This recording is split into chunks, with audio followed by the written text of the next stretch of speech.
Eu sou Marcelo Rabelo, engenheiro de materiais e professor da Universidade Federal de Campina Grande. Eu agradeço inicialmente o convite que me foi feito por Ailana Araújo para dar um testemunho aqui nesse canal que eu gosto muito, sempre indico para os meus alunos.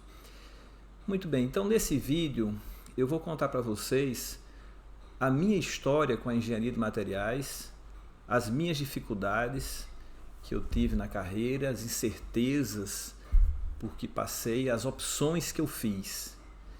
Talvez você se identifique em alguns momentos desse vídeo, né? Porque a minha história não é muito diferente da história de qualquer engenheiro que está ocupando espaço na sua vida profissional. Muito bem, eu ingressei no curso de Engenharia de Materiais em 1982. Aí já são quase 40 anos e nessa época quase ninguém conhecia o que era engenharia de materiais, o que fazia um engenheiro nessa modalidade. Já pensou como a vida era difícil? Como se tivesse mudado, hein? Nessa época tudo era mais complicado, a infraestrutura era deficiente, a gente tinha poucos professores especialistas em engenharia de materiais, e aí eu tinha que compensar essas deficiências estudando muito, né? Então nessa época eu estudava bastante, né? Tinha alguns livros de polímeros bastante clássicos, como o livro de Bielmeier, esse aqui que é o livro de Tiger, Físico-Química de Polímeros, é um livro de uma russa, escrito em inglês. E mais ou menos aí em 1985 eu tive o primeiro contato com pesquisa científica em polímeros. Foi um projeto de iniciação científica e nessa época era completamente diferente todo o procedimento que o CNPq adotava. Só para vocês terem uma ideia, o aluno é quem fazia o projeto e submetia o projeto ao CNPq. Então eu mesmo enviei o projeto e foi o primeiro projeto do departamento que eu fazia parte e fui orientado pelo professor Wolfgang Kaiser, era um alemão que estava aqui ensinando aqui com a gente. E nessa mesma época, de 1985, 1986, eu fiz uma tentativa como microempresário. Colocamos uma empresa de fabricação de artefatos de fibra de vidro, de poliéster laminado com fibra de vidro pelo processo de render layup. Um projeto muito bacana, a gente começou a fazer a confecção dos moldes, né, entrar em contato com o setor comercial, mas infelizmente fomos vítima do plano cruzado e esse projeto foi por água abaixo. Nessa época eu não tinha me formado ainda, eu só me formei no final de 86, começo de 87. Eu tinha 21 anos de idade e nessa formatura, né, foi um caso interessante que somente eu me formei. Então eu tive que ser representante da turma, representante de mim mesmo, já pensou? Muito bem, então nessa época, após um rápido estágio em Manaus, eu estava literalmente desempregado. Nessa época, pós-plano cruzado, a situação estava muito difícil, né? A economia estava completamente desgovernada, inflação, altíssima inflação em todos os setores, né? As empresas fechando portas, ninguém contratava ninguém, mais ou menos como está hoje, né? Nessa situação. E eu bati em porta, fui em todas as indústrias da região que trabalhava com polímeros. A minha opção foi a área de polímeros, não me interessava outra área. Então eu fui apresentando currículo em todas as empresas da região, me apresentando, e nesses contatos houve uma promessa de uma grande empresa que estava abrindo uma unidade aqui na Paraíba, e essa empresa se interessou pelo meu currículo e me ofereceu uma vaga, era uma vaga muito boa, eu ia ser chefe de laboratório, né, bastante novo, mas já ia ser treinado para ser chefe de laboratório, o treinamento ia ser na unidade deles em São Paulo, a indústria estava em construção, e aí marcaram mais ou menos uma data de início, eles adiaram esse início uma vez, adiaram a segunda vez, adiaram a terceira vez. E aí eu comecei a ficar desconfiado. Né? Será que vai sair? Né? Lembre-se que eu ainda estava desempregado. Muito bem, e aí surgiu a opção de fazer o concurso para mestrado.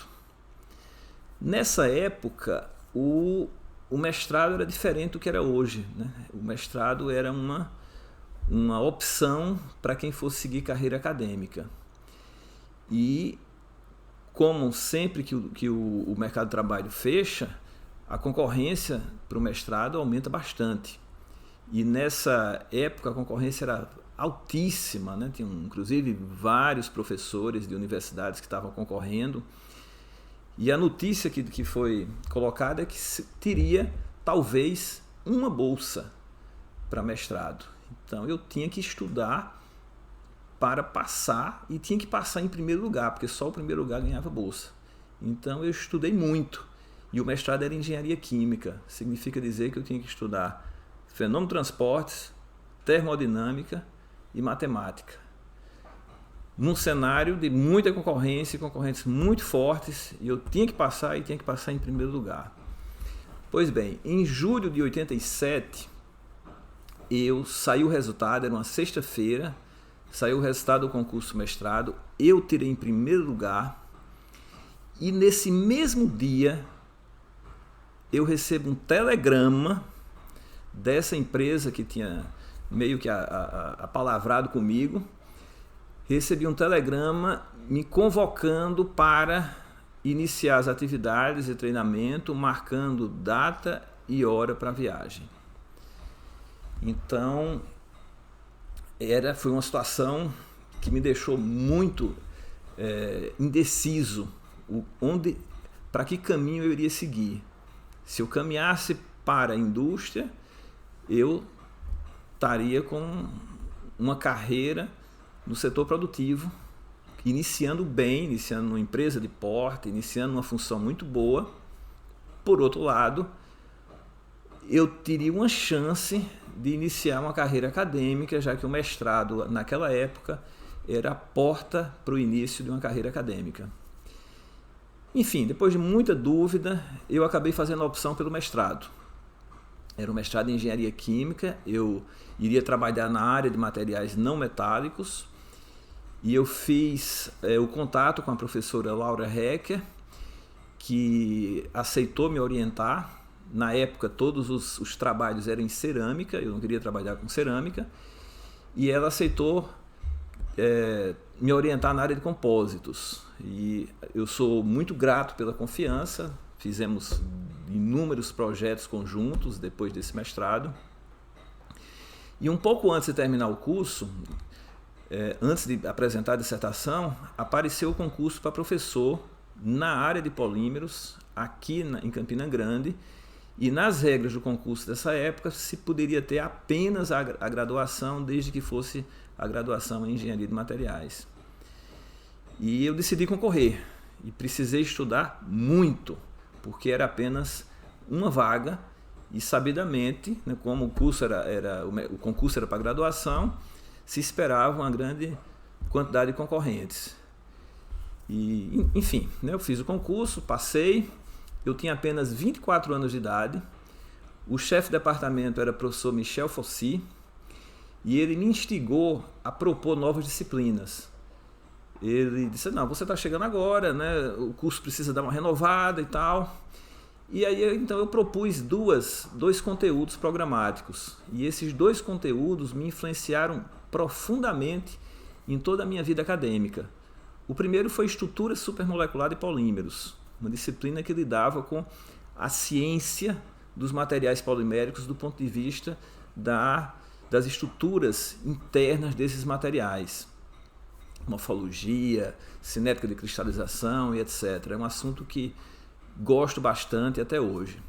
A segunda disciplina foi aditivação de polímeros, com conteúdo bastante diferente, voltado para a tecnologia, voltado mais para as aplicações práticas, e também me influenciou muito a ponto que essa matéria virou um livro vários anos depois.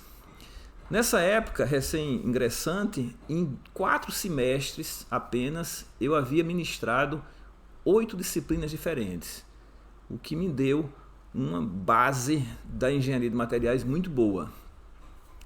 Em 1991, eu comecei a programar o doutorado. Já havia concluído o mestrado, né, já havia ingresso como docente, já havia ensinado várias disciplinas e era o momento de sair para fazer o doutorado. Eu fiz a opção de fazer no exterior e o que eu queria mesmo era um projeto que envolvesse microestrutura e materiais compósitos. Muito bem, então eu fui atrás de um local que me aceitasse. E nessa época, lembrem-se, era a época em que a tecnologia era um telegrama. Tinha mudado muito pouco, né, de lá para cá. E nessa época, para você conseguir uma aceitação, você tinha que ir numa publicação. Na publicação tem o endereço da instituição, o endereço do responsável pela publicação. Então tem que escrever uma carta para o camarada. Né? Ele recebia depois de várias semanas. Se ele se interessasse, ele mandava de volta dizendo que tinha interesse. Geralmente ele mandava informativos sobre a universidade e o processo de matrícula, de ingresso e etc. E depois de muitas idas e vindas, contactando com vários pesquisadores de várias partes do mundo, eu fiz a opção de estudar na University of Newcastle, na Inglaterra, e a orientação era com o professor Jim White. Pois bem, eu fui aceito, né, para um projeto envolvendo microestrutura e compósitos, e eu estudei muito esse tema antes de ir. Né? Muitos artigos, muitos livros, eu me aprofundei muito nesse assunto. Pois bem, no dia da chegada, literalmente no dia que eu cheguei, o meu ex-orientador olha para mim e disse assim: eu estou querendo que você mude de proposta. Em vez de trabalhar com compósitos, eu quero que você trabalhe com degradação de polímeros. E aí, gente, sabe o que é que eu entendi de degradação? Absolutamente nada. Tudo que eu tinha estudado, e aí, o que é que eu vou fazer, né? Mas eu resolvi aceitar o desafio. Eu vi que era um tema bastante promissor. Vi também que aqui no Brasil poucas pessoas lidavam à época com esse tema.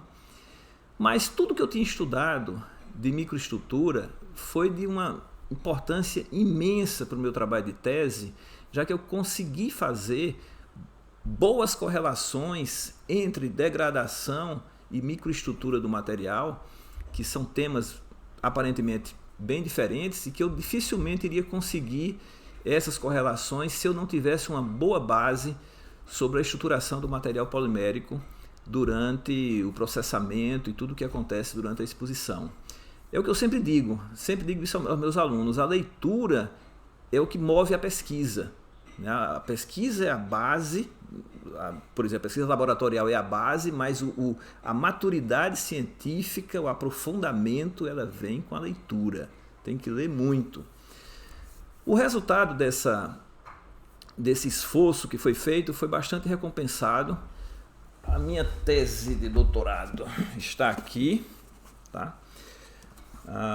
Propriedades e comportamento de cristalização do polipropileno fotodegradado. Essa tese rendeu 8 publicações em revista e um capítulo de livro internacional. Depois desses 4 anos, tese defendida, então se retorna ao Brasil, que eu estava bastante ansioso em ter a minha vida acadêmica de professor de volta. O doutorado isolado, assim, é meio que você tivesse uma segunda vida. Então eu volto ao Brasil, readquiro a minha vida acadêmica e volto a fazer a coisa que eu mais gosto, que é dar aulas, ensinar. Voltei a ensinar disciplinas que ensinava no passado, propus disciplinas novas, inclusive a disciplina de degradação e estabilização de polímeros, e comecei a orientar alunos. Fui recebendo alguns alunos interessados. Guilhermino Fechini, que hoje é professor da Mackenzie, foi meu primeiro orientado, fez comigo o mestrado, depois fez o doutorado e temos parceria até hoje. A partir daí foram projetos desenvolvidos, alguns aprovados, outros não, interação com empresas, congressos, minicursos, palestras, etc. Fui coordenador de graduação em Engenharia de Materiais, que também me deu uma satisfação muito grande. E tenho ao longo desse caminho, dessa trajetória, um orgulho de ter ajudado a criar a empresa Júnior de Engenharia de Materiais, que é uma proposta que eu acho espetacular, é uma escola de aprendizagem fantástica para um aluno de graduação estar lidando com desafios de ter empresa, de captar cliente, de lidar com propostas e resolver problemas. Eu participei da criação e em vários anos depois eu ajudei a recriar essa empresa, já que ela ficou um tempo adormecida e um novo grupo de alunos teve interesse em retomar, e eu também tive a satisfação de ter ajudado nessa consolidação da empresa Júnior. Então, gente, hoje eu estou mais ou menos perto do tempo de aposentadoria e, fazendo essa análise dessa minha trajetória, eu só posso concluir que eu sou muito feliz com essa profissão escolhida, muito feliz sendo engenheiro de materiais. Essa minha história está contada. Eu tive uma vida normal, com as inseguranças iniciais, com as dificuldades que todos têm, com as incertezas inúmeras, mas com muita dedicação, com muito empenho e sempre procurando fazer o correto e, principalmente, o melhor que a minha capacidade permita. E esse é o primeiro recado, que serve para todo mundo. Se dedique ao máximo. Nada, absolutamente nada vem de graça e sem esforço. O segundo recado é: pense como engenheiro. Tenha essa mentalidade de engenheiro, mesmo que você ainda seja estudante. Pense como engenheiro solucionador de problemas.